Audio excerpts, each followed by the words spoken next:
What do people say you look like? Ryan Seacrest. You did homework? We're not even paying you. I love you!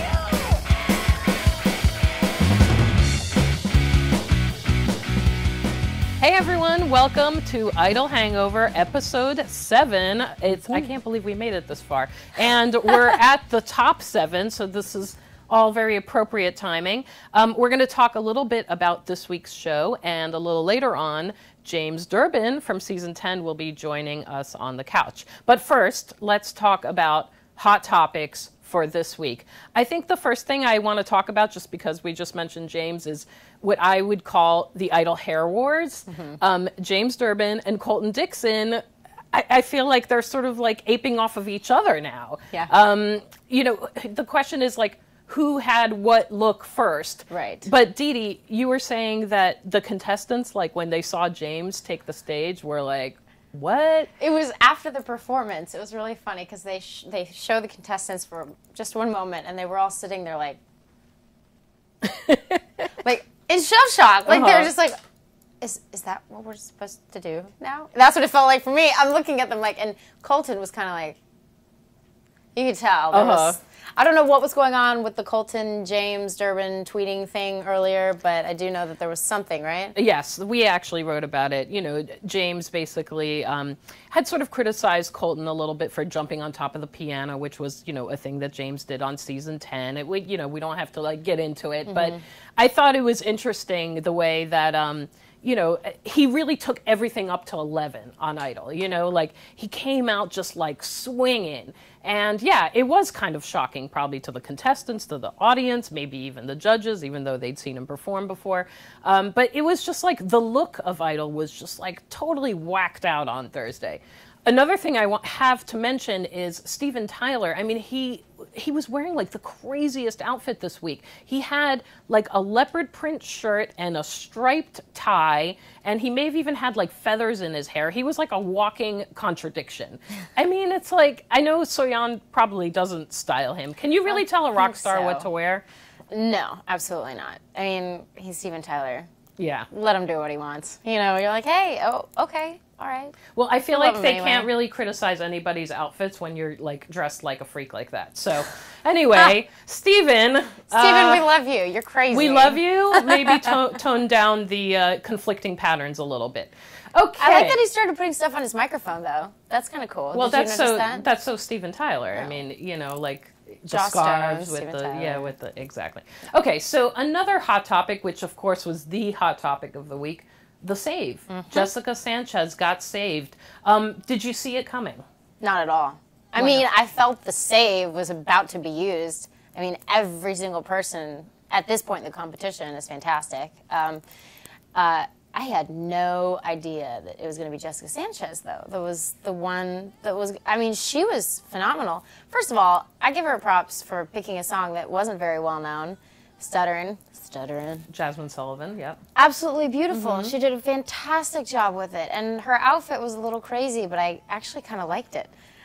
Here she is. Yeah, she's a star. I mean, bottom line. And Jimmy Iovine said she was the best of the night, and yet she ended up in the bottom. I mean, this has to be the Pia Toscano factor. We've talked about this before, where you reach such high highs in the beginning of the competition that people almost forget to vote for you. Right. Okay, well, good thing she was saved because she really is wonderful and she has an amazing voice, and I think we do want to see. And please continue to vote. That just shows how important it is to vote. You guys, vote. It's so, so, so important. Vote for the best, not for the worst. Right. Don't look at that page either. Don't look. That page is terrible. Well, it is kind of funny, I have to say. Okay, so number 3 moment for me, I thought this was really great, was Elise Testone and Philip Phillips' performance of the Gautier song, Somebody I Used to Know. I thought that was such a strong choice of a song, and I know she was driving the bus on that. It was her idea, but they really pulled it off. What did you think? Oh, they pulled it off really well. And first, watching the package beforehand, you're sitting here thinking, oh, God, I'm a little worried about this particular. No, it sounded great.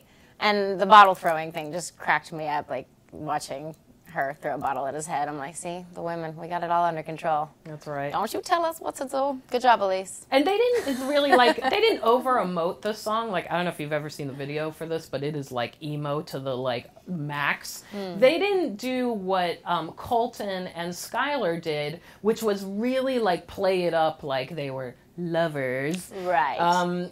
But you liked Colton and Skylar too, right? I did. You know, it's interesting. I sit there wondering, is there really something going on behind all that Colton and Skylar thing? Because either they're fantastic performers, which they are, but there's a look and a smile that they give each other when they're performing together that you don't see with Philip and Elise, and you know that they're great at what they do.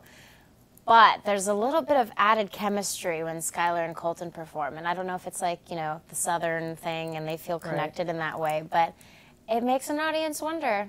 And another thing, which I don't know if anyone picked up on, but I wrote this article about how Colton doesn't curse, and actually neither does Skylar. They don't use obscenities at all. And then as soon as Jimmy Iovine sits down with him, he's like, let's cut the bullshit, and I'm like, poor Colton. He must have been like, don't curse around me. I guess Jimmy doesn't read my articles. Okay. Did you hear though? But apparently, Colton had said something, and I read this online. It may or may not be true because when we read all that stuff online, Colton said that he wouldn't date Skylar because she owns a gun. Yes. No, he said that on the show. Oh, okay. I think he was joking, but there may have been some seriousness in there. I don't know.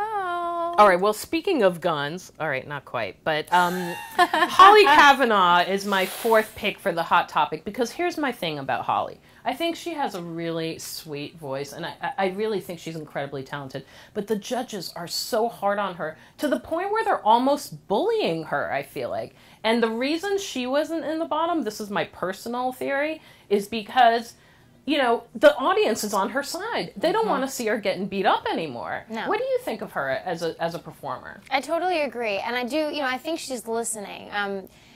Jimmy Iovine had mentioned something about who was listening and who wasn't listening in comparison of, Jessica Sanchez and Hollie Kavanaugh. I actually feel like Hollie is listening. I mean, we were talking about last week how you can see her thinking when she's singing. I didn't see that this week. This week, I actually felt her performance. I got chill bumps. She picked a good song. Goosies. I was going to say. Goosies. They have to be referred to as goosies. My bad. But no, I thought that she did a really good job. I wasn't wild about the outfit, but she's a beautiful girl. She connected more in this song than I've seen her connect all season with any song that she's done. And she looked like she meant it, which I think is extremely important. All right. And the last sort of hot topic that I came up with was the sort of lack of a wow moment this week. It just didn't seem like anybody hit a home run.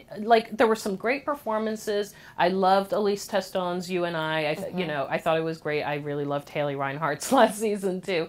And you really loved Josh Ledette. I really love Josh Ledette. He grabbed my attention. It totally made me turn around and watch because I was like, whoa, this is a side of him I haven't seen before.